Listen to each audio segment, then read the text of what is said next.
স্পষ্ট কথা বলছি, হাতে মোবাইল আছে, ফেসবুক আছে, ফেসবুকে যে কেউ পোস্ট করতে পারেন, সেটা দেখে মিডিয়া গেলে যে কেউ বাইট দিতে পারেন। কে কী বললো তার উত্তর দেওয়া বা তার কথার পিঠে কথা বলার প্রয়োজন মনে করি না। আপনার তো তিনি যিনিই হোক, গণতন্ত্রে সবাই সমান, যিনিই হোক, যা বলেছি স্পষ্টভাবে বলেছি। অভয়ার বাবা মাকে সম্মান দিয়ে বলেছি, তাদের বিরোধীদের তারা যাতে পা না দেন সেই বিষয়টা তাদের বিবেচনা করার জন্য বলেছি। তাদের ঘন ঘন অবস্থান বদল নিয়ে বলেছি, যা বলেছি তাতে কোনো অসম্মান নেই। এবার কে কী বললো তাদের কথার উত্তর দেওয়ার প্রয়োজনটুকু মনে করতে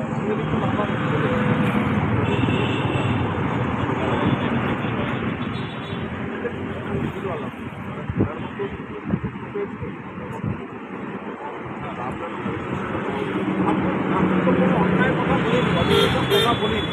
আমি তো বলিনি, আমি তো নন্দিনী দেবীর স্বামীর মতো বলিনি কারুর ঘরে ছেলে ঢুকিয়ে দেবো। আমি তো বলেছি, সেদিনকে কি নন্দিনী দেবীর কোনো স্টেটমেন্ট পাওয়া গেছিল? আমি দুঃখ পাইয়াছি যেদিনকে ওনার স্বামী বলিলেন যে আমি ঘরে ছেলে ঢুকিয়ে দেবো, সেদিনকেই নন্দিনী দেবীর কোনো স্টেটমেন্ট পাওয়া গেছিল। আমি দুঃখ পাইয়াছি। আমি আমার স্বামীকে সতর্ক করিতেছি, তুমি ক্ষমা না চাইলে আমি বাড়িতে উকিলে ভাত খাইতে দিব না। এরকম কোনো কিছু ছিল না। আমি আবার বলছি, আমি কোনো কথা ভুল বলিনি।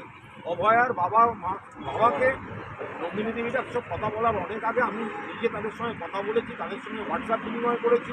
অভয়ার বাবা মার প্রতি পূর্ণ শ্রদ্ধা, সম্মান সমস্ত আছে, সহানুভূতি আছে, কিন্তু তারা যে সিবিআই চাই না। মুখ্যমন্ত্রীর প্রতি আস্থা আছে, নেই। আজ ফাঁসি চাই, কাল ফাঁসি চাই না।